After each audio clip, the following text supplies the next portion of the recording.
Yeah. Kanta ko to para sa'yo, classmate. Teka, nag-aaral ka ba? Oo. Ulol, anong course mo? Astronaut. Ba't astronaut? Pupunta ako sa araw. Sa araw? Mainit doon ah. Gago, di gabi ako pupunta ron. Teka, may gagawin pa akong kanta eh. Okay, game. Hambog ng Sagpro Crew. Unang araw pa lang minahal na kita. Bakit ba ganito ang aking nadama? Di man kita lubusan ang kilala. Ano naman, basta mahal kita. Unang araw sa school, ako'y nasa eskwelahan. Uniforme ay cool, baka may maeksenahan. Syempre, merong bagong chicks ngayon nag-enroll. Kaso yung iba mukhang pang shake, rattle and roll. Oh, pero iisa ang agaw pansin. Isang babaeng kumakain mag-isa sa kantin. Tapos lalo pa akong natuwa at lalong sumaya nung nalaman ko ang crush ko, classmate ko pala. Haha.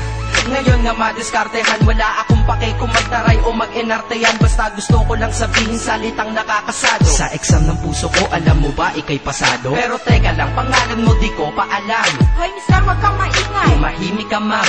Anyway, di ko pa rin alam pangalan mong banal. Pero pwede ba, tawag ko na lang sa'yo mahal. Unang araw pa lang minahal na kita.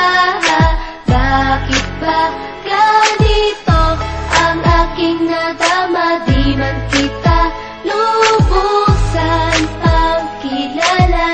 Ano naman, basta mahal kita.